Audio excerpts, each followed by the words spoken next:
Ipapakulong kita. Sasabihin ko ikaw ang nagnakaw sa kanila. Tandaan mo ang araw na to, miss. Makukulong ka. Hugasan mo na lang ang itlog mo kaysa takutin ako. Duwag! Sigaw pabalik ni Zara sa lalaking tumatakbo palayo sa kanya. Hindi niya akalain na matatakot sa simpleng laruan ng kutsilyo ang lalaki. Mabuti na lamang at lagi niyang daladala ang laruan na kutsilyo na iyon sa jeep niya. Hindi niya rin naman masisisi ang sarili niya na pinababa niya ng jeep niya ang lalaki. Halos maghapon na kasi siyang namamasada at maghapon na ring nakasakay ang lalaki sa jeep niya. Hindi naman nagbabayad ang lalaki at ang nakakainit pa ng ulo niya ay hindi pa nito sinasabi kung saan ito pupunta. Napilitan tuloy si Zara na pababain ng lalaki gamit ang marahas na paraan. Binulsa niya ang laruan ng kutsilyo bago lumingon sa loob ng jeep niya. Nangunot naman ng noon niya nang makita ang dalawang basket na nakalagay sa upuan ng jeep. Nag-iwan pa talaga ng bagahe niya. Inis na sabi ni Zara sa sarili. Pumasok siya sa loob ng jeep niya, saka tiningnan ng loob ng basket. Unti-unting nanlaki ang mata ng dalaga nang makakita ng dalawang bata na nasa wari niya ay nasa 3 buwan pa lamang. Yung isa ay mahimbing na natutulog, habang ang isa naman ay nakamulat ang mata at nakangiti pa sa kanya. Napalayo ng konti si Zara nang iangat ng isang bata ang kamay nito bago ito umiyak. Tumingin muna siya sa paligid bago tingnan ulit ang dalawang bata. Wala naman siyang kilala na pwedeng matawagan. Mayroon naman siyang mga cellphone number na mga nanliligaw sa kanya, pero ayaw niya naman na istorbohin ng mga ito, tapos babas din niya lang pala. Kinuha na lamang ni Zara ang dalawang basket bago naglakad patungo sa unahan ng jeep. Nilagay niya ang dalawang basket sa tabi ng upuan niya bago siya tuluyang maupo. Tinitigan niya ng maigi ang dalawang bata. Hindi niya alam kung dadalhin niya ba ito sa presinto o kukupkupin niya. Hindi rin naman kasi kakayanin ng konsensya niya kung sakaling maibigay sa maling nanay ang dalawang bata. Napabuntong hininga na lamang si Zara bago paandarin ang jeep. Fine. Dadalhin ko na lang kayo sa bahay. Pero wag niyo akong pahihirapan Ako na lang ang maghahanap sa mga nanay niyo para naman maibigay ko talaga kayo sa tamang magulang. Ani Zara sa sarili bago paandarin ng jeep upang iuwi ang dalawang bata sa bahay niya. Sa kabilang banda, umangat ng tingin si Mason sa kanyang sekretarya na si Honey. Nakakapasok lang ng kanyang opisina. Itinigil ni Mason ang pagpirma niya sa mga dokumento bago seryosong tiningnan si Honey. Ano meron? Nakakunot ang noon na sabi ni Mason. Tiningnan niya ang kanyang relo. Nasa 6:00 na ng gabi. Hindi pa naman oras ng uwian Magpapaalam ka bang umuwi? Dagdag pa ni Mason. Sir, tumawag po kasi yung yaya niyo sa bahay. Sabi, nawawala raw po sina Vance and Vogue. Nangunot ang noo ni Mason. Inangat niya ang tingin kay Honey sa kamahinang tumawa. Nakaligtaan na naman ba niya kung saan niya nalagay? Hanapin niya na lang sa crib ang mga bata. Hindi po sir. Ang ibig ko po sabihin nawawala po sila. May nagdako po sa 2 anak ninyo. Ano namang masama sa balita na Natigilan si Mason sa pagsasalita nang maproseso ang sinabi ng kanyang sekretarya. Nanlalaki ang mata niyang tiningnan si Honey bago tumayo. Ano? Ano pang ginagawa mo? Sabihin mo ng pulis at magpatawag ka rin ng press ngayon. Kailangan nating hanapin ang taong nagnakaw sa mga anak ko. Hindi naman napakali si Zara habang tulala na nakatitig sa TV.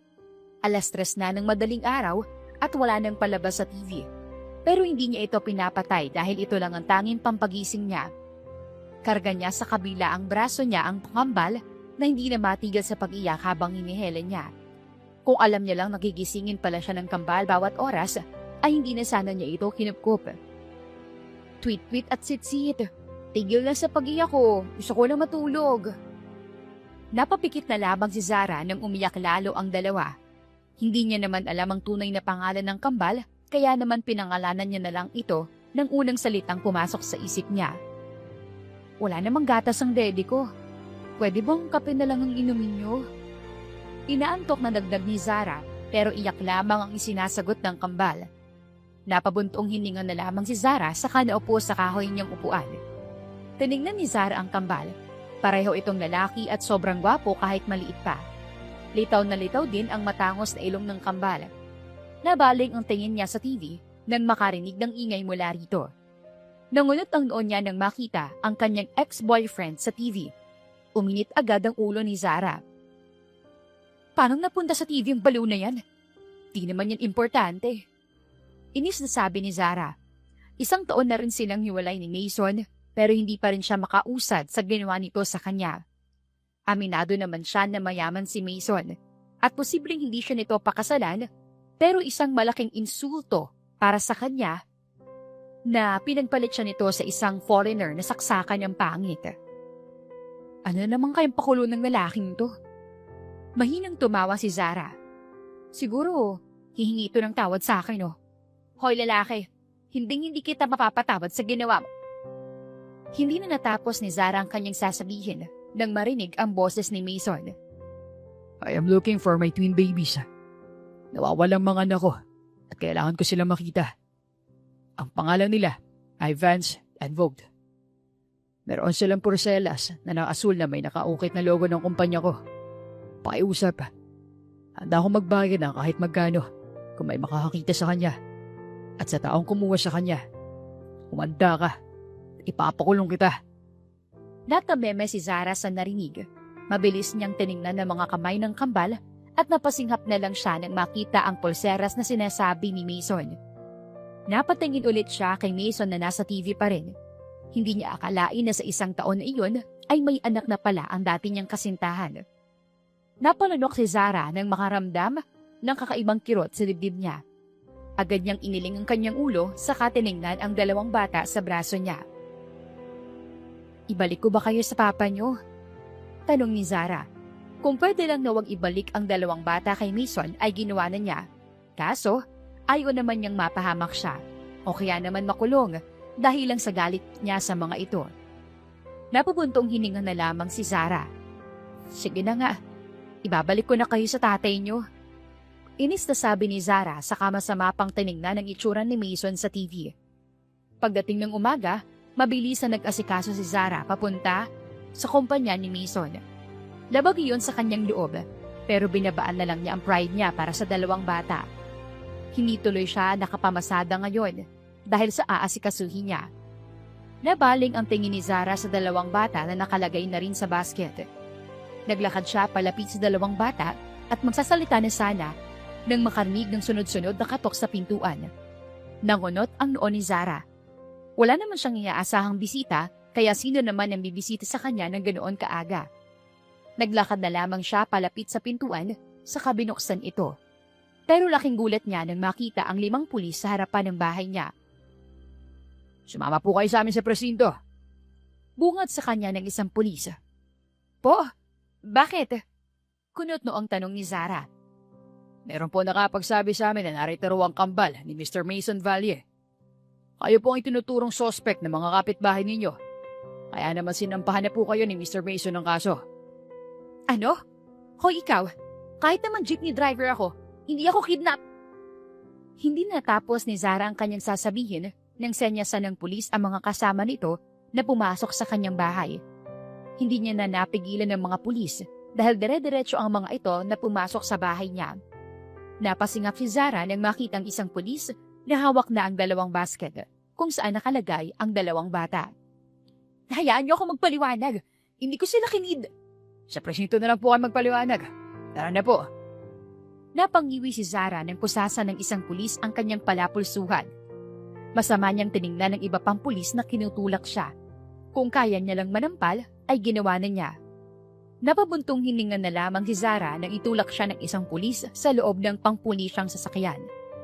Wala na siyang nagawa kundi ang sumunod na lang sa mga ito. Habang nasa loob siya ng sasakyan, ay pumasok sa isip niya si Mason. Lalo tuloy uminit ang ulo niya. Lagot ka sa akin kapag nakita kita. Gigil na sabi ni Zara sa sarili. Nagmamadaling bumaba ng kotse si Mason nang makarating siya sa presinto. Pagpasok pa lamang niya ng presinto, ay sumalubong na sa kanya ang head chef at kaibigan niya na si Gaston. Pare, nakita na namin ang anak mo sa isa sa mga bahay ng isang jeepney driver. Pinapacheck na namin ng kambal sa doktor para matingnan kung ayos ba ang mga lagay nila. Balita sa kanya ni Gaston. Nakita niyo na yung lalaki. Lalaki. Babaeng nakita namin, pre. Nangunot ang noo ni Mason. Pero lalaki nakita sa CCTV. Hindi babae. Baliw ka, pare. Nanghuli ka ng maling tao. Napahilot sa sentido niya si Mason. Paniguradong madadawit na naman ang pangalan niya sa kapalpakan ng kaibigan niya. Hindi mo naman kasi sinabing lalaki pala. Huwag kang mag-alala. Palalayain ko na siya. Aalis na sana si Gaston nang hawakan niya ito sa kanyang braso. Gusto ko siyang makausap. Gusto kong humingi ng tawad. Sabi ni Mason. Nasa probation room siya ngayon. Gusto mo, puntahan mo na siya ron at aasikusuin ko ng papeles niya. Sagot ni Gaston. Nangunot ang noo ni Mason nang lapitan pa siya ni Gaston. Pero mag-ingat ka sa kanya. Nanununtok, pare. Mahina na lamang na tumawa si Mason sa kanapailing bago naglakad papunta sa probation room. Masama ang tingin ni Zara sa pintuan ng kwarto. Hindi niya alam kung ilang oras na siyang naroroon at naghihintay ng pulis na mag-i-interview sa kanya tungkol sa pagkuha niya raw sa mga bata. Wala namang pinakikinggan ng mga pulis sa paliwanag niya, kaya lalo lamang uminit ang ulo niya. Kasalanan iyon lahat ng enggrato niyang ex. Sigurado siyang pinahuli siya nito. Napatayo si Zara sa kanyang kinauupuan nang pumasok sa silid. Handa na sana siyang sigawan ang taong pumasok nang gungungad sa kanya si Mason. Napatitig siya sa mukha ng binata. Automatikong tumibok ng mabilis ang puso niya at ramdam niya ang pamamawis ng kanyang noo. Mabilis siyang umiwas ng tingin nang tingnan siya ni Mason. Zara?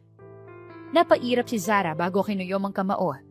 Nagbibigay pa rin ng kiliti sa puso niya ang pagbigkas ni Mason sa pangalan niya, pero hindi dapat siya magpadala roon. Naupo ulit si Zara sa upuan, saka malamig na tiningnan si Mason. Napansin niyang napatras ito. Hindi ko inaasahan na ikaw ang... Hindi ako nagnakaw sa anak mo. Ang nagkalaga sa anak ko. Nangunot ang noo ni Zara. Naupo sa harapan niya si Mason, kaya naman natitigan niya ito ng malapitan. Alam ko hindi ko nagnakaw sa anak ko.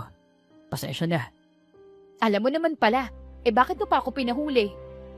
Inis na tanong ni Zara saka umiwas ng tingin. Hindi ko naman alam na babaeng hinuli nila. Akala ko lalaki kasi lalaki nakita namin sa CCTV na nagnakaw sa bata. Pasensya na, Zara. Nabalig ang tingin ni Zara sa kanyang kamay na hinawakan ni Mason. Mabilis niyang hinila ang kamay niya saka inirapan ng lalaki. Sige, palayain mo na ako bago kita masukal pa dito. Galit ka ba? Peking tumawa si Zara bago samaan ulit ng tingin si Mason. Oo, galit ako. Galit na galit ako sa'yo kasi pinagpalit mo ako sa babaeng saksakan ng pangit. Maputi lang naman yung babaeng yun tapos... Natigilan si Zara nang mapagtanto ang kanyang sinasabi. Pagtingin niya kay Mason ay nanlaki ang mga mata nitong nakatingin sa kanya. Tinutukoy ko yung... Wala ka nang pakialam kung galit ako. Paalisin mo na ako rito. Yumuko si Zara upang maitago ang pangangamatis ng kanyang muka. Kung pwede na lang lamunin siya ng lupa ay nagpalamon na siya. Nakakahiya. Naka-move on na rin naman siya kay Mason pero hindi niya naman nakalain na masasabi niya iyon sa harapan mismo ng taong kinaiinasan niya sa lahat. Zara, huwag ka na magalit sa akin. Gagawin kong lahat. Ano bang gusto mo? Pera, bahay, lupa, trabaho. Ano? Pasasalamat ko na rin ito kasi nalagaan mo mga anak ko. Tumaas ang isang kilay ni Zara. Peke pa siyang tumawa bago samaan ng tingin si Mason. Una sa lahat, hindi ko kailangan ng pera mo. Pangalawa, may bahay ako at sariling lupa na pinamana ng mga yumao ko mga magulang. At pangatlo, meron akong trabaho. Jeepney driver ako, remember? Marami akong pasahero kasi ang ganda ng driver nila. Kaya anong kakailanganin ko sa mga offer mo? Ha? Wala. Che. Inirapan ni Zara si Mason. Nakaawang ang bibig ni Mason habang nakatitig sa kanya. Okay. Ano na lang ang gusto mong gawin ko para mapatawad mo ko? Tinignan ng maigi ni Zara si Mason habang nag-iisip. Wala naman siyang naiisip na pwedeng hingin kay Mason dahil kontento na rin siya sa kung anong mayroon siya. Napangisi si Zara nang pumasok sa kanyang isip ang isang ideya. Sige, papatawarin kita. Pero dapat... Dapat? Maging konduktor kita. Natameme si Mason sa sinabi ng dalaga. Hindi naman siya marunong magkonduktor at lalong hindi siya sanay na maging ganoon. Ibubuka na sana ni Mason ang kanyang bibig, pero naisara niya rin ito agad nang mapansin na ang sama ng tingin sa kanya ni Zara. Sige, papayag ako pero turuan mo akong magkonduktor ah. Bahala ka sa buhay mo. Sinundan ng tingin ni Mason si Zara na dire-diretsyong lumabas ng probation room. Nang makalabas ang dalaga, ay mahina na lamang siyang tumawa. Buong maghapon ay nakasimangot lamang si Zara habang namamasada siya ng jeep. Hindi nawala sa isipan niya si Mason at ang naging pag-uusap nila. Kampante naman siya na hindi papayag si Mason sa alok niya dahil alam niyang rich kid ito at siguradong may trabaho rin ito sa kumpanya.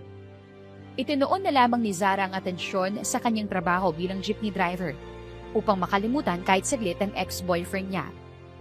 6:00 na ng gabi nang makauwi siya. Pagkaparada niya ng kanyang jeep ay dire-diretso siyang naglakad papunta sa bahay niya pero nanlaki ang mata niya nang mapansing na bukas ang pinto ng kanyang bahay. Nagmamadaling pumasok si Zara sa loob ng bahay niya. Natigilan siya nang makita si Mason na prenteng nakaupo sa kahoy na upuan habang hiniheles sa mga braso nito ang kanyang mga anak. Anong ginagawa mo rito? Nabaling naman ang atensyon ni Mason kay Zara. Mabilis at tumayo ang binata saka nilagay sa crib ang kambal na mahimbing nang natutulog. Dito na ako titira. Ano? Bakit? Paano? Tanga ka ba? Hindi pa rin talaga nagbabago ang bibig mo. Iiling-iling na sabi nito. Nandito lang naman ako para sa alok mo. Magiging konduktor mo ako. Masayang sabi ni Mason. Napahilot sa sentido niya si Zara. Hindi niya alam kung paano sasagutin ang sinabi ng Mason. Gusto niya itong paalisin, pero may parte rin sa kanya na natuwa kasi may konduktor na siya. Aminado rin naman siyang mahirap maging jeepney driver at konduktor din. Huminga muna siya ng malalim bago tiningnan si Mason. Sige, pero hindi kayo rito matutulog sa bahay ko. Umalis na nga kayo. Kinuha ni Zara ang 2 bata na nasa crib saka inabot kay Mason. Hinila niya palabas ng bahay niya si Mason saka masama itong tiningnan. Hindi nagsasama sa iisang bahay ang driver at konduktor. Magkita na lang tayo bukas. Sabi ni Zara. Isinara niya ang pinto pero mabilis niya rin namang binuksan ng may maalala. Take note, walang sahod ang pagiging konduktor mo sa akin Bye. Muling isinara ni Zara ang pinto. Napabuntong hininga siya at napasandal sa pintuan bago nagpadaos-dos pababa. Hindi niya namalayan ang unti-unting pag-ukit ng ngiti sa labi niya. Nang lumingon si Zara sa kanyang gilid, ay napansin niya ang kanyang refleksyon sa salamin. Kaya naman malakas niyang sinampal ang sarili at napaining. Samantala, nakaupo naman si Mason sa loob ng nakaparadyang jeep ni Zara habang nakanguso. Kakaalis lamang ni Honey na dala ang kanyang kambal. Gusto na rin sanang umuwi ni Mason, kaso gusto niya rin namang makausap pa si Zara. Gusto niya itong makausap ng masinsinan patungkol sa kondisyon ng pagiging konduktor niya at patungkol sa dati nilang relasyon. Sa totoo niyan, marami pang gustong maipaliwanag si Mason kay Zara, kaya naman pumayag din siya sa nais nito. Napatingin si Mason sa pintuan ng bahay nang bumukas ito. Lumabas si Zara ng bahay at palingon-lingon pa sa paligid. Agad namang yumuko si Mason nang lumingon sa pwesto niya si Zara. Narinig ni Mason ang yabag ni Zara at nang huminto ang yabag nito, ay agad siyang umayos ng upo. Pero hindi niya inaasahan na nakayuko rin pala sa kanya ang dalaga. Kaya naman aksidenteng nagdikit ang kanilang labi nang iangat niya ang kanyang muka. Nanlaki ang mata ni Zara, saka mabilis na umatras palayo kay Mason. Magdinakaw ka! Napakurap naman si Mason bago mahinang tumawa. Grabe ka naman, Zara. Nadali ka na nga tayo nun eh. Muntik pa nga tayong Manahimik ka Anong ginagawa mo rito sa jeep ko? Nagtago ka pa talaga. Akala mo hindi kita makakita Umingos ang tingin ni Zara kay Mason. Pakiramdam niya ay lalabas na ang puso niya sa dibdib niya. Segundo lang naman ang tinagal ng labi ni Mason sa kanya. Pero pakiramdam niya ay nag-flashback lahat ang alaala nila sa utak niya. Napailing pa siya. Ayaw niya nang balikan ang mga oras na yon dahil tapos na yun. Pasensya na. Di mo kasi ako pinapasok sa loob kaya dito na lang ako pumunta. Nakangising sabi ni Mason. Bumaba ang tingin ni Mason sa labi ng dalaga. Pero ayos lang. Dali ka naman kita. Muling nanlaki ang mata ni Zara. Hindi na napigilan ng dalaga na sampalin si Mason sa pisngi saka tumalikod dito. Nasaan ang mga anak mo? Pinauwi ko na. Di umuwi ka na rin. Bukas na lang tayo magkita. Nagsimulang maglakad si Zara palayo, pero nahawakan siya ni Mason sa kanyang braso. Napasingap siya nang maramdaman ang matitikas na braso ni Mason sa kanyang baywang. Naramdaman niya rin ang dibdib nito at narinig pa niya ang malakas na tibok ng puso ng binata. Mabilis na umayaw si Zara ng tayo sa kasinamaan ng tingin si Mason. Ano bang kailangan mo, ha? Gusto matulog kasama mo. Ano? FYI, hindi tayo magkasintahan at lalong hindi tayo mag-asawa. Nakakalimutan mo atang konduktor lang kita. Gigil na sabi ni Zara. Kahit na. Gusto kong kasama kita matulog. At kung hindi mo ako sasamahan matulog, sisigaw ako rito. Sasabihin ko sa mga kapitbahay mo na binasted mo ako at ang lakas mong humilik. Hoy, hindi ako humihilik, no? Kahit na, mamili ka. Papatulugin mo ako sa loob ng bahay mo. O dito tayo matutulog sa jeep. O gagawin ko sinabi ko kanina. Napahilot sa sentido si Zara. Pinapasakit ni Mason ang ulo niya. Hindi naman nakalain ng dalaga na ang simpleng pagtatapon niya lang ng basura sa labas ay hahantong sa ganoon. Akala niya kasi ay umalis na si Mason. Sige, sa bahay na tayo matulog pero... Dinuro ni Zara si Mason. Hindi tayo magkatabi, ah. Hindi na pinansin pa ni Zara ang mapang-asar ng ngising ng binata. Dire-diretso na siya naglakad na pasok ng kanyang bahay at narinig niya naman ang yabag ng binata. Pumasok si Zara sa kanyang kwarto at malakas na isinara ang pinto bago pa man makapasok si Mason. Nangihinang napaupo si Zara sa kama nang manumbalik sa kanya ang nangyari. Ano bang nangyayari sa akin? Hindi pwede to. Huwag marupok. Natigilan siya nang maalala niya ulit ang eksenang paghalik kanina. Parang iyong nag-slow motion sa utak niya. Napatali na lamang sa inis si Zara habang pagulong-gulong pa sa kanyang kama. Mahina namang natawa si Mason nang marinig ang tili ni Zara. Pinakiramdaman ni Mason ang kanyang sarili. Sobrang lakas pa rin ang tibok ng puso niya. Parehong pakiramdam noong una niyang nakilala ang dalaga. 5:00 pa lang ng umaga ay bumangon na si Mason upang ipagluto ng pagkain si Zara. Nanumbalik sa alaala niya yung mga panahon na pinagluluto niya ang dalaga. Aminado rin naman siya na iyon ang isa sa mga alaala nilang dalawa na hindi niya makalimutan. Kaya naman kinuha niya ng pagkakataon ang sitwasyon nila upang gawin yun. Pakanta-kanta lamang si Mason habang nagluluto ng sinangag. Nabaling lamang ang atensyon ni Mason nang marinig ang pagbukas ng pinto ng kwarto ni Zara. Paglingon niya sa dalaga ay parang nag-slow motion ng paligid niya. Nakaligo na ito, nakabihis na rin ng pang-alis. May kaunting lipstick din ito sa labi at may kaunting blush on din. Napakurap si Mason nang mapansin na nakatitig sa kanya si Zara. Mabilis na umukit ang ngisi niya sa labi. Bakit parang ayos na ayos ka? Magdadrive ka lang ng jeep, ah. Pang-asar ni Mason. Mabilis namang umiwas ng tingin si Zara pero hindi nakaligtas kay Mason ang matinding pamumula ng dalaga. Pakiramdam niya ay tumulo ng puso niya kasi alam niyang may epekto pa rin siya sa dalaga. Manahimik ka nga. Mabuti pang mag-asikaso ka niya. Maaga tayong mamamasada ngayon. Lunes ngayon at masyadong maraming pasahero. Sagot ni Zara. Pinatay naman ni Mason ang apoy ng stove bago siya naglakad na palapit kay Zara. Nakangisi si Mason nang umatras ng dalaga hanggang sama pa sandali ito sa pader. Mahina nang natawa siya nang pumikit ang dalaga. Oh, bakit ka nakapikit? Hindi naman kita halikan. Pinunasan ni Mason ang lumampas na lipstick sa labi ni Zara. Hindi mo kailangan magpaganda. Alam mo naman na gusto pa rin kita. Kahit walang kolorete sa mukha. Unti-unting minulat ni Zara ang kanyang mga mata nang marinig iyon. Sobrang lakas ng tibok ng puso niya at hindi niya na nagugustuhan iyon. Malakas na itinulak ni Zara si Mason saka mabilis na tinalikuran ito. Saan ka pupunta? Tanong ni Mason. Sa jeep. Sumunod ka na lang sa terminal. Hindi na hinintay pa ni Zara ang sasabihin ni Mason. Tinalikuran na niya ang binata at dire-diretso naglakad palabas ng bahay.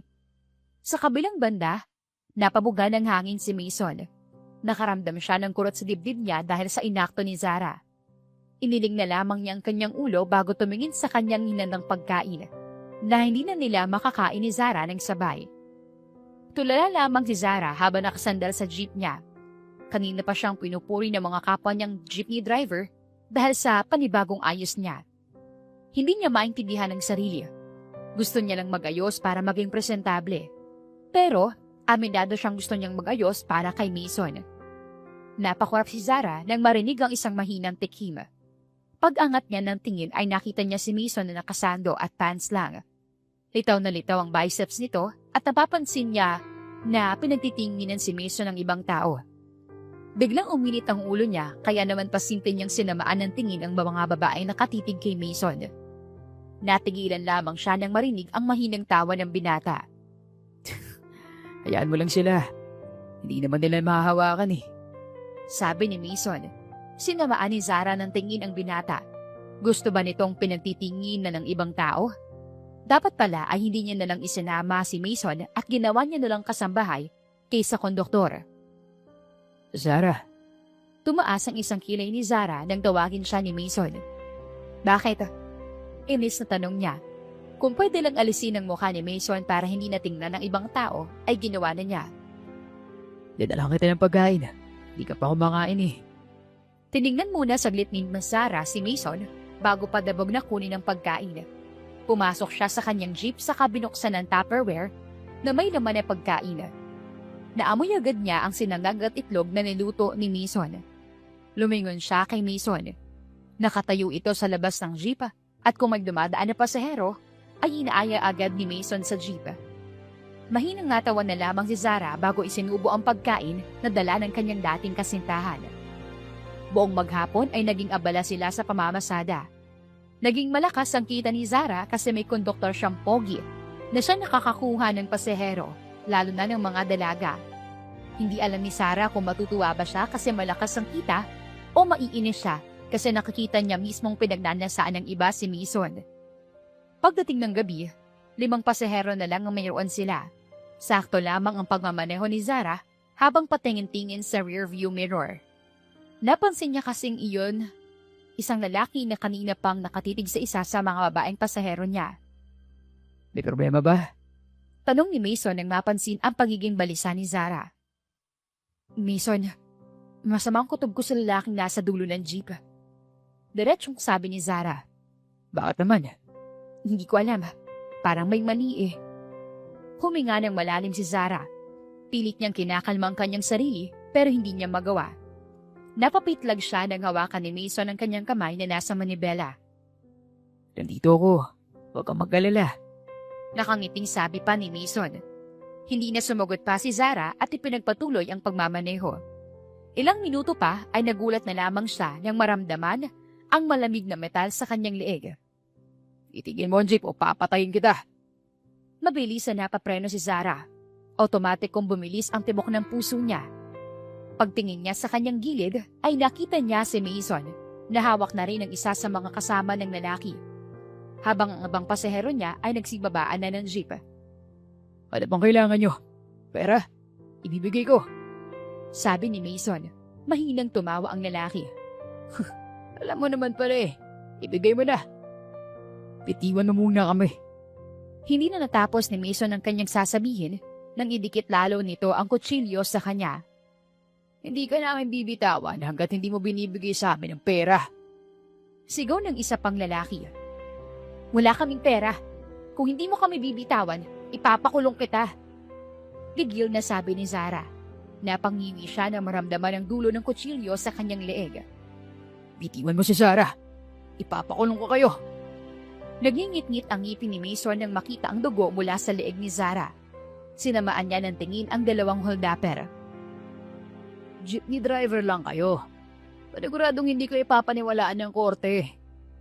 Nakangising sagot ng isang lalaki na lalong nagpainit ng ulo ni Mason. Hindi na niya napigilan na sikuhin ang isang lalaki sa muka, saka inago ang kutsilyo nito. Napasigaw naman si Zara nang makita niyang tinutukan siya ng baril ng lalaki. Mason, kunin mo ng pera. Ibigay mo na sa kanya. Pero Zara, mawawalin ka ng kita. Ayokong mamatay ka. Naluluwang sabi ni Zara habang nakatingin kay Mason. Tumingin si Zara sa lalaking may hawak ng baril. Kunin niyo na yung Hindi na natapos ni Zara ang kanyang sasabihin nang makarinig sila ng tunog ng pulisya. Nagkatinginan silang apat. Malas, pero hindi kami aalis nang wala nangyayari sa inyo. Napapikit na lamang si Zara nang makarinig siya ng putok ng baril. Pagmulat niya ng kanyang mga mata, ay nakita niya si Mason na nakayakap sa kanya at may tama ng baril sa braso. Paglingon niya sa mga lalaki ay tumatakbo na ito palayo sa kanila. Nanginginig na hinawakan ni Zara si Mason. Mason, huwag mo akong iiwan. Mahinang sabi ni Zara sa sinimulang paandarilang jeep at pinahirurot ito papunta sa malapit na ospital. Wala naman siya narinig na sagot mula kay Mason, kaya lalo nagtriple ang kaba sa dibdib niya. Pagdating niya sa ospital, ay agad siyang sinalubong ng mga nurses doon. Habang pinapanood si Mason na nakahiga sa stretcher, ay napayuko na lang siya. Kasalanan niya kasi ang nangyari. Dapat, hindi na lang niya isinama si Mason. Dapat hindi siya naging mahina. Kung nagawa lamang niyang ipagtanggol ang sarili niya, hindi na niya sana kakailanganin pa si Mason. Sa halip na sumunod sa mga nurse ay pumasok ulit si Zara sa kanyang jeep, saka pinahirurot ito paalis. Wala na siyang mukha na maiharap pa sa binata. Sa kabilang banda, kakagising lamang ni Mason. Ang huli niyang naaalala ay ang sinabi ni Zara kanina sa jeep. Napangiti siya. Wala siyang balak iwan ng dalaga. Mas gusto pa nga niya na nakasama ito. Napatingin sa paligid si Mason. Nawala ang kanyang ngiti nang makitang wala si Zara. Nabaling ang tingin niya nang bumukas ang pinto. Inaasahan niyang si Zara ang papasok, pero isang nurse ang bumungad sa kanya. Wala ba akong kasama rito? Tanong ni Mason. Sir, pasensya na po pero wala eh. Kanina may bumisita rito. Sekretarya niyo raw. Sino nagdala sa akin dito? Muling tanong ni Mason. Sa pagkakaalam po namin isang babae. Pero umalisin po agad pagkadala sa inyo. Huminto saglit ang nurse. Gagamutin nga rin po sana namin kasi may dugo sa leeg kaso hindi na namin nakita pa. Napahilamos na lang sa mukha si Mason. Agad niyang tinanggal ang dextrose niya saka nagmamadaling lumabas ng ospital. Narinig niya ang sigaw ng nurse pero wala siyang pakailam. Kahit kumikirot pa ang braso niya ay hindi niya na iyon pinansin pa. Paglabas niya ng ospital ay agad na nagpara ng tricycle si Mason. Mabilis din namang nakarating siya sa bahay ni Zara. Una niyang napansin ang jeep na nakaparada na sa parking ng bahay. Mabilis na kumatok si Mason sa bahay at ilang saglit pa ay bumukas ito. Napaatras siya nang bumungad sa kanya si Zara na pugto ang mga mata. Mabilis niyang niyakap ang dalaga. Ayos ka lang ba? Bakit ka nandito?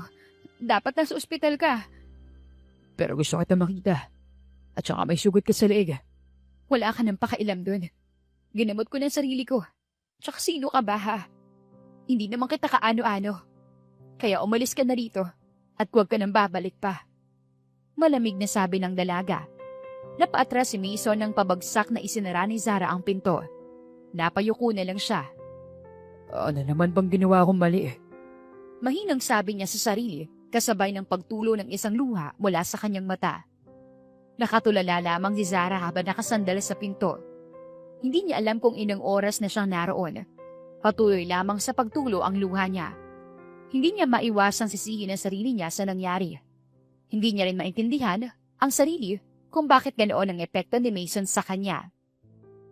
Mahal ko pa rin siya. Mahinang tumawa si Zara.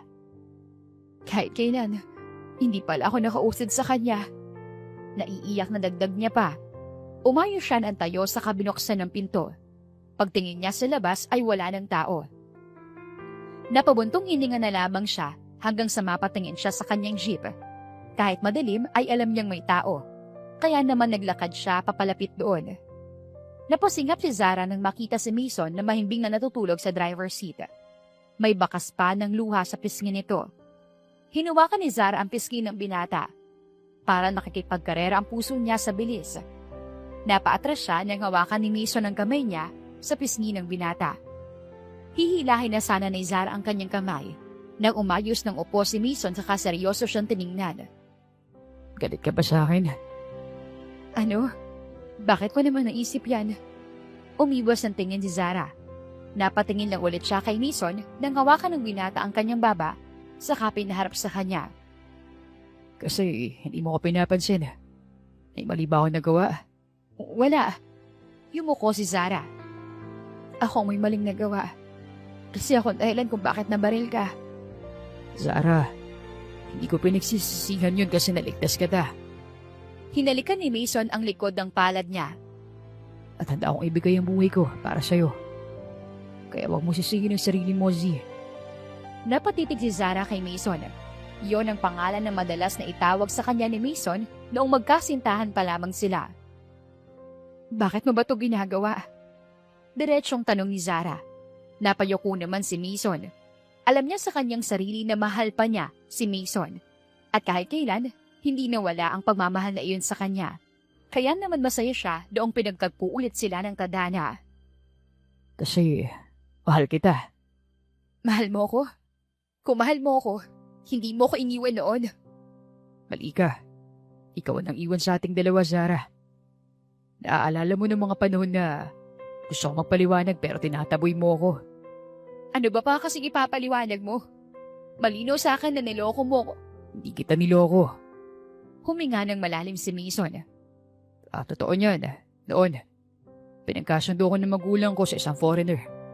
Kaya nung maghiwalay tayo, ay naging kami. Dahil kagustuhan ng mga magulang ko. Pero hindi ko siya minahal. Lalo na nung nalaman ko na hindi naman ako ama ng dinadala ni Yani. Sinubukan ko pa ngang ayusin ang relasyon natin, kaso hindi ka nakikinig. Yani? Oo. Siya ang foreigner na sinasabi mong pinagpalit ko sa'yo, pero hindi.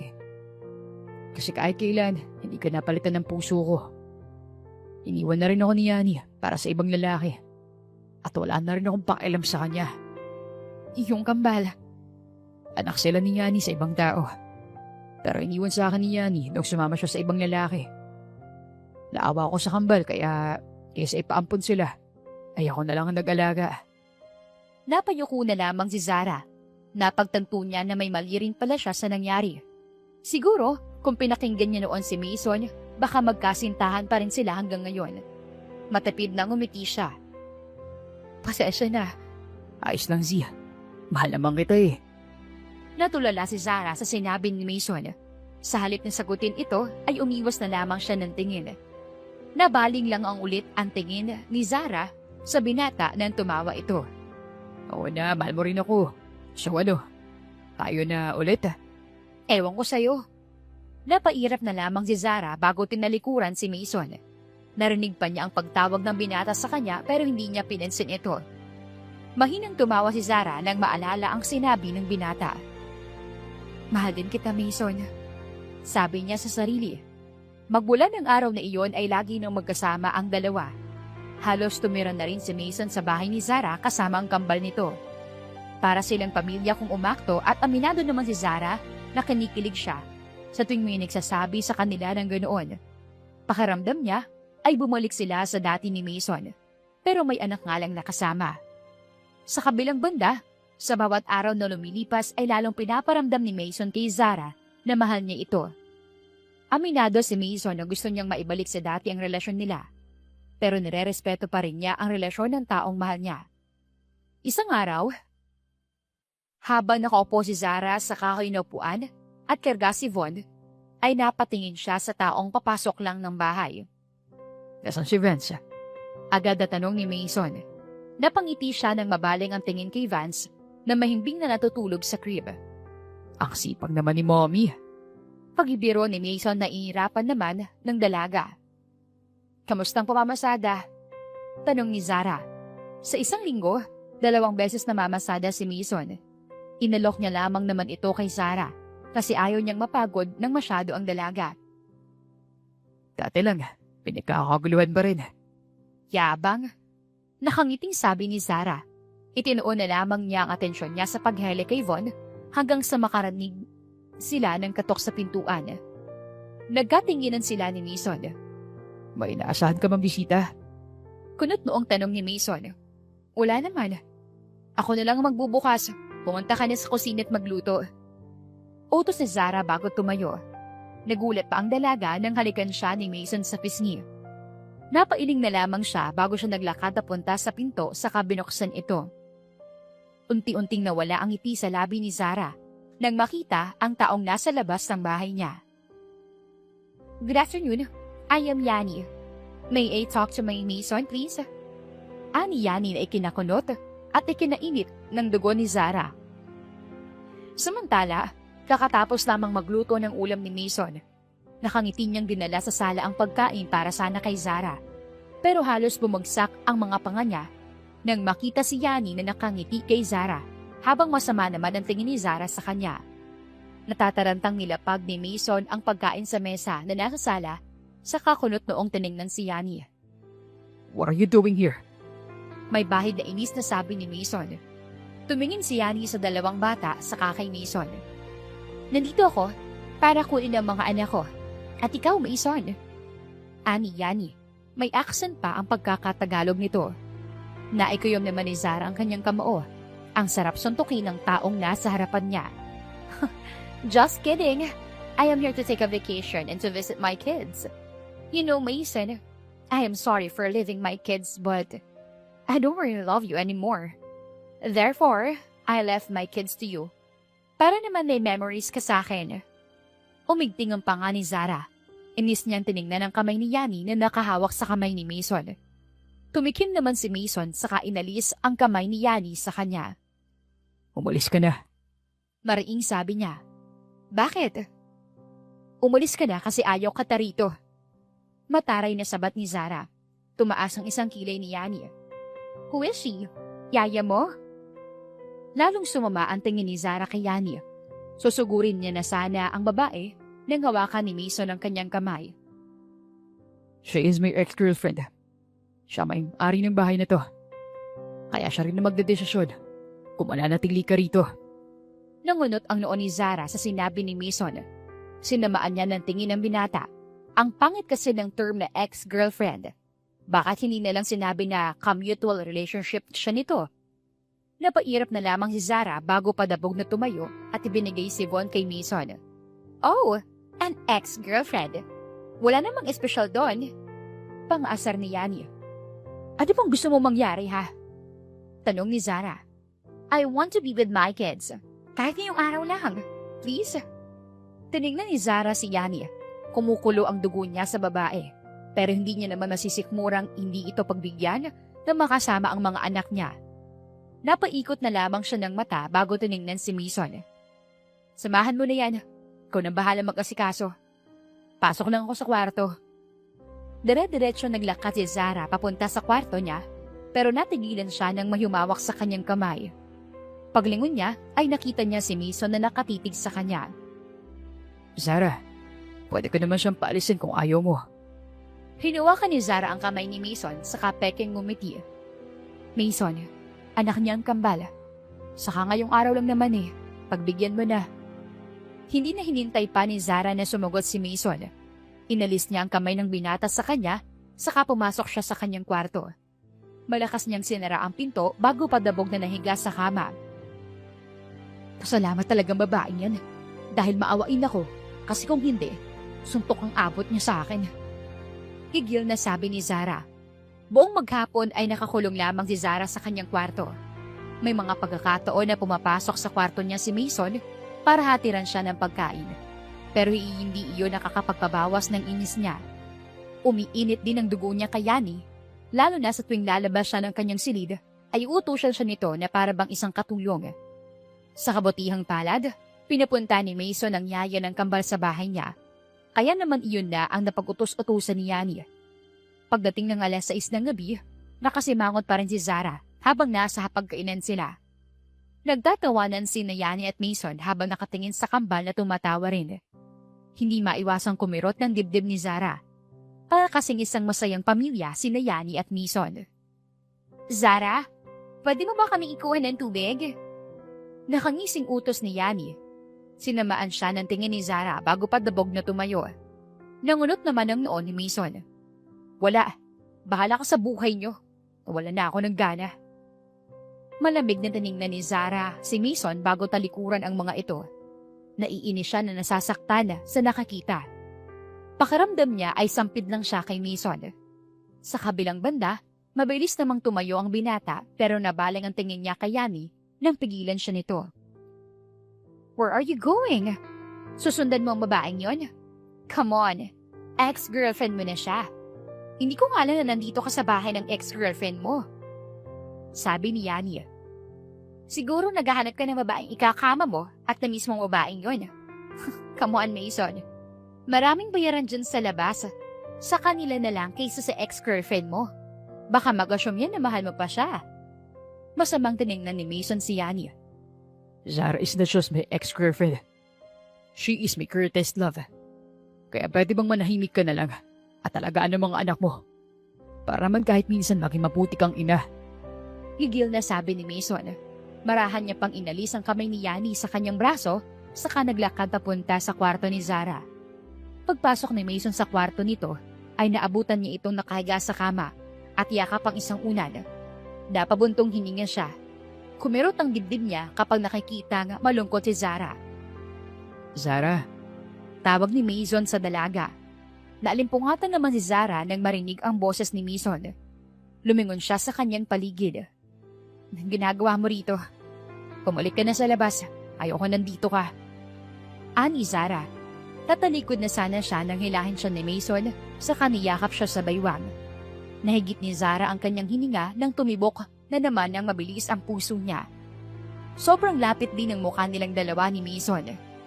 Zara, huwag ka magselos kay Yani. Ikaw ang mahal ko, okay? Hindi ako nagsiselos. Mabilis na sagot ni Zara. Muling kumulo ang dugo niya nang maalala ang nakita niya kanina. Wala akong pakialam kahit maghalikan pa kayo. Lalong uminit ang ulo ni Zara nang humalakak si Mason. Inis siyang tumalikod dito, pero pinaharap lang din naman siya ulit ni Mason. Bato ba kasi niisip yun? Hindi nga yung pumapasok sa isip ko eh. Mahinang humagikik si Mason. Ikaw lang ang gusto ko. Ikaw lang ang mahal ko. At kahit ilan, hindi ko gugustuhin na halik ka na babaeng yun. Nakuha mo. Nanlaki ang mata ni Zara nang patakan siya ng halik ng lalaki sa labi. Mabilis niyang itinulak ang lalaki na mahina namang tumawa. Sisigawan na sana ni Zara si Mason nang bumukas bigla ang pinto ng kwarto niya. Nanlaki ang mata ni Zara nang makita ang yaya ng kambal na gulo-gulo ang buhok na parabang nakipaglaban. Ano nangyari sa'yo? Gulat na tanong ni Mason sa kanilapitan ng yaya. Sir, pasensya na po. Hindi ko na napigilan si Ma'am Yani. Kinuha niya po yung kambal. May kasama po siyang ibang lalaki, sir. Ayos lang sana yun, sir, kaso narinig ko po na ibebenta raw nilang lamang loob ng kambal kapalit ng milyon. Hindi ko na po nagawang mapigilan kasi tinakot po nila akong babarilin. Paliwanag ng yaya. Nagkatinginan naman sina Mason at Zara. Mabilis na kinuha ni Mason ang kanyang telepono, saka tinawagan ang kanyang kaibigan na si Gaston upang makahingi ng tulong rito. Habang inasikaso naman ni Zara ang yaya. Nanginginig kasi ang yaya at kulang na lang ay mahimatay ito. Ilang saglit pa ay nilapitan ni Mason si Zara. Zara, samahan mo ko. Natrack na nila Gaston si Yani. Kailangan tayo ron. Sige, pero paano si yaya? Tanong ni Zara sa katiningnan ng yaya ng kambal na tululang nakatingin sa pader. Magpapadala na lang ako na mag-aasikaso sa kanya.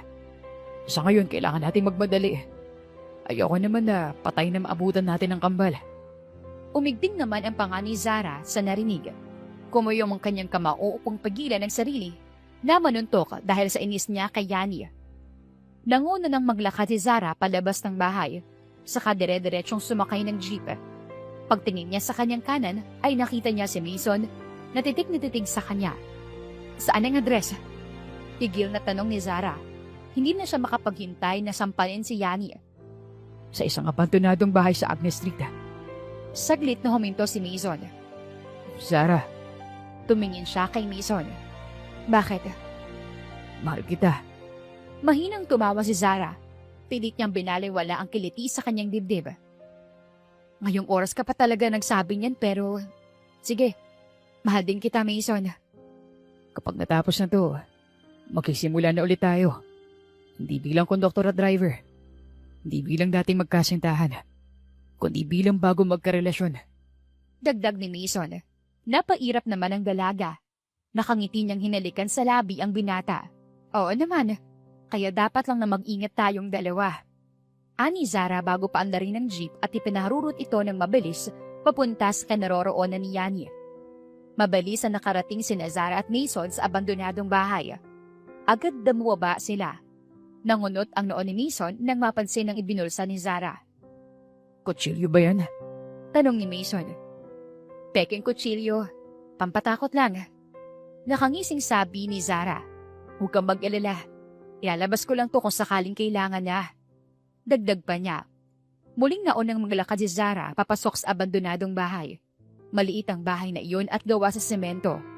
Kupas na rin ang kulay at matataas na rin ang damo na nakapalibot sa bahay. Pagpasok pa lang nila sa abandonadong bahay, ay nakarinig na sila ng tawanan mula sa sala ng bahay. Nagkatinginan silang dalawa bago naglakad papuntang sala. Napusinghap na lamang si Zara nang makitang nakasuot ng lab gown at mask si Yani. Nakahiga rin sa mahabang mesa ang kambal na hindi na matigil sa pag-iyak. Naikuyom ni Zara ang kamuo at bago pa man siya mapigilan ni Mason, ay dire-diretsong naglakad si Zara palapit kay Yani. Saka sinampal ito ng malakas. Samantala, susundan na sana ni Mason si Zara nang maramdaman ng malamig na metal sa kanyang liig. Mabilis naman itong siniko ni Mason sa tiyan at paglingon niya ay nakita niya ang isang lalaki na nakatutok ang kutsilyo sa kanya. Unti-unti siyang napaatras hanggang sa tumama ang kanyang likod sa likod ni Zara. Nang lumingon naman si Zara kay Mason ay nakita niya ang lalaking nag-iwan sa mga bata sa jeep at ang lalaki naging dahilan kung bakit nagtagpo ulit ang tadhana nila ni Mason. Nandito rin pala ang jeepney driver na to. Nakangising sabi ng lalaki. Lumingon ulit si Zara kay Yani. Hoy babae, bakit na ba ito ginaga? For money? Bakit ang anak mo, wala akong pakialam sa kanila? Alam mo kung masama ka? Oo, alam ko. Masamang tiningnan ni Zara si Yani. Pwede bang pagkapusin mo muna ako? Inis na sabi ng dalaga. Paulit-ulit lang naman yung mga tinatanong nyo eh. Hindi pa ba halata kung bakit ko ito ginagawa? At kung bakit ang mga anak ko pa? Kasi masama ako. At gusto ko maging mayaman kasi pinalayas na rin ako ng pamilya ko. Magmula nung iniwan ko si Mason para sa lalaking mahal ko. Ani Yani. At ngayon, itong pagbenta ng lamang loob ng bata na lang kabuhayan ko. Tapos pipigilan nyo pa? How dare you? Paliwanag ni Yani. Malakas namang tumawa si Zara. Nakita niya na sinamaan siya ng tingin pero wala na siyang pakailam pa roon. Ayan na yung paliwanag mo? Ang cheap mo naman. Desperada. Napangisi si Zara nang mapansin ang titig ni Yani sa kanya. Kung nakamamatay lang ang tingin, ay kanina pa siya nakabulagta sa sahiga. Mabuti lang sa'yo na iwan ang pamilya mo kasi masama kang tao. Ngayon, magdusa ka sa ginawa mo. Makukulong ka. Itinuro ni Zara ang lalaki. Makukulong ka rin. Let's see about that. Tumingin si Yani sa lalaki na nagpakunot ng noo ni Zara. Patayin mo na sila. Sayang din ang lamang loob nila kung hindi mapapakinabangan. Nanlaki naman ang mata ni Zara nang sugurin siya ng lalaki. Mabilis niyang itinulak palayo si Mason para hindi ito matamaan ng kutsilyo ng lalaki. Pero nadaplisan naman sa pisngi si Zara. Hindi naman niya iyon masyadong ininda. Sinipa niya sa gitnang parte ang lalaki at nang mapahiga ang lalaki sa sahig, ay inapakan niya pa ang pribadong parte nito na nagpasigaw dito. Umibabaw si Zara sa lalaki saka kinuha ang peke niyang kutsilyo. Nakangising niya itong pinakita sa lalaki na nanlalaki ang mata na nakatitig sa kanya. Paalam. Agad na pinalandas ni Zara ang peking kutsilyo sa leeg ng lalaki. Napailing na lamang si Zara nang mahimatay ang lalaki. Hindi naman niya ito sinaksak, pero dala ng takot ay nahimatay ito. Napalingon naman si Zara kay Mason at unti-unting nawala ang ngiti niya nang makita itong nakahalik kay Yani. Automatikong nag-init ang kanyang mata hanggang sa tumulo ang sunod-sunod na luha mula rito. Mabilis siyang tumayo saka sa malamig na tiningnan si Mason na itinulak si Yani. Nang lumingon si Mason kay Zara ay halos gumuho ang mundo nito sa paraan ng titig ng dalaga sa kanya. Masama niyang tiningnan si Yani. Wala kang kwentang ina, Yani. Wala kang kwentang tao. Mabuti lang sa'yo na mabulok sa ulungan. Kinuwalyohan ni Mason si Yani na namumutla na nakatingin sa kanya. Next time, do not kiss me again. Ayoko sa mabaang bunganga mo. Malakas na sinuntok ni Mason si Yani, kaya naman natumba ito. Sakto namang nagsipasok ang mga pulis sa loob at hinuli agad ang lalaki at si Yani. Kinarga naman ni Mason ang kambal bago naglakad na punta kay Zara. Pero bago pa man siya makapagsalita, ay sumalubong na sa kanya ang palad ng dalaga. Manloloko ka? Ayoko na makita ka kahit kailan. Teka lang, Natameme na lang si Mason nang talikuran siya ni Zara. Sinubukan niya pang habulin ito, pero mabilis itong nakasakay ng jeep at humarurot paalis. Naiwang nanlulumo si Mason. Magpapaliwanag sana ako. Mahinang sabi ni Mason sa kayumuko kasabay ng sunod-sunod na pagtulo ng kanyang luha. Napadaos-do si Zara sa pader nang makapasok siya sa kanyang kwarto. Hindi matigil ang pagluha niya sa kanyang mga mata habang parang sirang plaka na paulit-ulit ang nakita niya kanina. Pakaramdam niya ay ilang ulit na sinusuntok ang dibdib niya dahil sa sakit. Natigilan lamang si Zara nang marinig ang boses ni Mason sa labas ng kanyang silid. Zara, kausapin mo naman ako, pakiusap. Umayos ng tuyo si Zara. Hindi niya nauulitin ang pagkakamali niya noon na hindi pinagbigyan ng paliwanag si Mason. Binuksan ni Zara ang pinto ng kwarto niya. Napaatras siya nang makita si Mason na punong-puno ng luha ang mga mata. Bago pa man siya makapagsalita ay niyakap na siya ni Mason. Hindi ako humalik sa kanya. Hinalikan niya ako sa pag-aakalang gugustuhin ko yun. At hindi na siya ipapakulong. Zara, alam ko sinabi ko noon na hindi ako magpapahalik sa kanya pero binigyo kita. Patawarin mo ako, Zia. Patawarin mo ako, mahal ko. Nakaluhod na si Mason kay Zara habang yakap ang baywang nito. Pinunasan ni Zara ang kanyang luha bago lumuhod sa harap ng binata. Ngumiti siya rito. Naniniwala ako sa'yo. Hindi ko sinasadyang nasabi ko kanina. Nadala lang ako ng galit ko. Hindi na naman kita hinayaang magpaliwanag. Napapikit si Zara nang maramdaman ang labi ni Mason sa kanyang labi. Pinulupot niya ang kanyang braso sa batok ni Mason. Pakaramdam niya ay naghilom ang sugat niya sa simpleng halik na iyon. Nang maghiwalay ang mga labi nila, ay mahinang tumawa si Mason. Mahal na mahal talaga kita. Ani Mason. Mahal na mahal din kita, Mason. Nakangiting sabi ni Zara bago muling hinalikan ang lalaki. Natigilan lamang sila nang marinig ang boses ni Gaston. Agad na tumalikod si Zara. Nagiinit ang pisngi niya at hindi niya kayang humarap sa ibang tao. Bakit ba kasi hindi isinara ni Mason ang pinto ng bahay? Ayaw niyang nakakita ng iba na nakikipaghalikan siya. Samantala, mahina lamang natawa si Mason bago lapitan si Gaston na nakangiwing nakatitig sa kanya. Pangit mo humalik. Gatong ng kaibigan. Kinuha ni Mason ang kambal mula sa braso ni Gaston. Salamat sa tulong, pare. Paasahan talaga kita. Pero ano nang balita sa dalawa? Tanong ni Mason. Si Annie, dinala namin sa rehabilitation center. Nabaliw na si Annie. Singit ni Zara. Nanlalaki pa ang mga mata ng dalaga. Oo. Nananakit na rin at ayaw din kumain. Kinagat niya nga rin kaninang isa sa mga pulis ko eh. Base rin sa investigasyon, magmula nung nilayasan kanya Mason, sumali siya sa isang grupo na kumukuha ng mga bata at kinukuha ang mga lamang loob nito. Sa palagi ko kumakain din siya ng Oo na. Huminga ng malalim si Zara bago seryosong tiningnan si Gaston. Gawin niyong lahat para makulong sila habang buhay. Sabi ni Zara.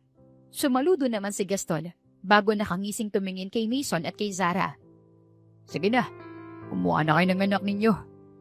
Masamang tiningnan ni Zara si Gaston pero bago pa man niya ito mahampas ay nakatakbo na ito palayo. Napailing na lamang siya bago tiningnan si Mason na nakatitig sa kanya. Anong problema? Tanong ni Zara. Gusto mo ba ampunin natin tong dalawa? Malakas na tumawa si Zara bago tumango. Siyempre, tayo na magiging magulang nila. Nakangiting sabi naman ni Zara. Pagkatapos ng pangyayaring iyon, bumalik na sa normal ang buhay ni Zara. Lumipat siya sa bahay ni Mason at kapwa nila ay naasikaso ang legal adoption nila sa dalawang bata. Lalong lumalim ang pagmamahalan nila sa isa't isa. Pakiramdam nga ni Zara ay wala na siyang ibang hihilingin pa bukod sa kasiyahan at kapayapaan. Namamasada pa rin naman siya ng jeep pero hindi na araw-araw, kagaya ng nakasanayan niya. Sa kabilang banda, masaya si Mason dahil napak sa kanya ulit ang babaeng mahal niya. Pero pakiramdam niya ay may kulang pa rin sa kanilang dalawa. Yun ay ang singsing na tanda ng habang buhay na pagmamahalan nila. Isang araw, habang nasa hardin si Mason, ay binabasa niya ang papeles ng adoption paper. Napabuntong hininga na lamang siya nang mabasa na hindi sila pwedeng magampon ni Zara hanggat hindi sila kasal. Nabaling ang tingin niya kay Zara na dinidiligan ang halaman na itinanim din ng dalaga. May plano rin naman siyang pakasalan si Zara, kaso nare-respeto niya pa rin kung gusto na rin ba ng dalaga. Sa tagal nilang magkasama sa iisang bubong, kahit kailan, hindi pa nila napag-uusapan ang patungkol sa kasal. Kinuha ni Mason ng isang maliit na kahon sa bulsa niya. Nang buksan niya ito, ay bumungad sa kanya ang isang napakagandang singsing. Napabuntong hiningan na lamang siya bago isara ang kahon. Samantala, abala si Zara sa pagdidilig ng halaman niya. Pagtatanim kasi ang naging hobby niya noong tumira na siya sa bahay ni Mason. Hindi na rin naman kasi siya pinapayagan ni Mason na mamasada masyado, kaya wala siyang pagpipilian kung hindi maghanap ng ibang hobby. Natigilan si Zara sa pagdidilig nang makaramdam ng presensya sa kanyang likuran. Paglingon niya ay nagulat siya nang makita si Mason. Seryoso ito nakatitig sa kanya na nagpatibok ng puso niya nang mabilis dala ng kaba. "Bakit?" tanong ni Zara. Hindi natin pwedeng ampunin si Vance at Von. Kaya naman kailangan silang kunin ng DSWD ng panandalian. Diretsong sagot ni Mason. Nanlaki naman ang mata ni Zara. "Ano? Hindi pwede. Gawan mo ng paraan," sabi ni Zara. Napayuko naman si Mason. Nanlulumo si Zara na tinignan niya ang kasintahan. Napamahal na sa kanya ang kambal. Ayaw niyang mawalay doon. Pero isa lang ang paraan, Zara. "Ano? Sabihin mo. Gagawin kong lahat." Nangunot ang noo ni Zara nang unti-unting lumuhod si Mason. Napaatras pa siya nang ilabas ni Mason ang singsing, saka nakangiti at naluluhang nakatitig sa kanya. "Pakasalan mo ko." Kinakabahang sabi ni Mason. Natatakot siya na baka tumanggi si Zara. "Yan lang ba? Aso sige, papakasalan kita." Nakangiting sabi ni Zara. Naguhurumintado ang puso niya dala ng tuwa. Automatiko namang lumitaw ang ngiti sa labi ni Mason. Nanginginig ang kamay niyang isinuot ang singsing sa daliri ng dalaga. Palagay niya ay lalabas na ang puso niya sa ribcage niya. Hindi niya akalain na kahit walang engraneng proposal, ay sinagot pa rin siya ng dalaga. "Seryoso na to Walang bawian." Sabi ni Mason habang hawak ang kamay ni Zara. Mahina namang tumawa ang dalaga nang mapansin ang pamumutla ng binata. "Oo nga, seryoso ako. Gusto kita maging asawa, Mason. At wala nang bawian pa yon. O baka naman may ibang babae ka." "Wala no. Hindi kasi engrande itong proposal ko." "Mason, wala akong pakailam kung tayong dalawa lamang nandito para sa proposal mo. Wala rin akong pakailam kung sa hardin ka nag-propose. Ang mahalaga sa akin, maikasal sa'yo at masuot ang singsing na hawak mo. Kasi kung hindi mo pa yan isusuot, babawiin kong sinabi ko." Nanlaki naman ang mata ni Mason. Mabilis niyang isinuot ang singsing sa palasingsingan ng dalaga. Nang masuot niya, nang maayos ang singsing, ay hindi niya napigilan na halikan si Zara. Pakiramdam niya ay kompleto na siya. Nasa kanya na ang taong mahal niya at makakamit na niya ang pamilya na pinapangarap niya. Sa kabilang banda, hindi na maiiwasang maluha ni Zara habang magkalapat ang labi nila ni Mason. Hindi niya akalain na ang taong kinaiinisan niya ay ang taong makakatuluyan niya. Masasabi niyang kumpleto na siya. May masayang buhay, tahimik na paligid, at higit sa lahat, maayos na pamilya. Wala na siyang ibang hihilingin pa bukod sa panatilihing ganoon ang buhay niya. Ilang buwan pagkatapos mag-propose si Mason, ay nagpakasal sila sa simbahan. Simple lang ang kasal. Tanging mga kakilala lamang nila ang naroon, kasama na ang pamilya ni Zara sa probinsya. Pagkatapos ng kasal, agad inasikaso ni Mason at Zara ang pag-aampon kay Von at Vance. Dala na rin ng koneksyon ni Mason, ay legal na naging anak nila ang kambal. Pakiramdam ni Zara ay mayroon na siyang pamilya kahit hindi pa siya nabubuntis. Nanirahan sa Pilipinas ang mag-asawa, pero kalaunan ay lumipat din sa ibang bansa upang doon manirahan. Naging bakasyonan na lamang nila ang Pilipinas, pero ayos lang naman din iyon sa kanilang dalawa basta't magkakasama sila. Kalaunan, Nagkaroon sila ng anak na babae na pinangalan nilang Venice. Nagkaroon sila ng maligayang pamilya at tuluyan na rin kinalimutan ang nakaraan nila. Pinilit mang paglayuin ng tadhana noon, pero sa isa't isa pa rin ang bagsak nila. Sa buhay natin, may mga bagay na hindi agad binibigay sa atin. May mga bagay na inilalayo sa atin ng panandalian. Yun ay para matuto tayo. Para patuloy tayong lalong pagbutihin ang mga sarili natin. Hindi porket inalayo sa atin ay hindi na ito babalik. Dahil kagaya nga ng sabi ng mga nakatatanda, ang bawat pangyayari ay may dahilan. At kung ang isang tao ay nang iwan, babalik ito kung ito ay nakasulat sa papel ng tadhana. Kaya dapat lamang na maging matyaga at marunong maghintay dahil lahat ng bagay ay magaganap sa tamang panahon. Wakas. Maraming salamat po sa inyong pakikinig at patuloy na pagsuporta. Lalo na kina Dovs Bewinda Ipanis from Aldasim, Saudi, Reveli Salcedo from Saudi Arabia, and Flora Fez Parungao from Nueva Ecija. Ako po si Miss Lan. Dito lang yan sa Dear Inday. Hanggang sa muli. Sa muli.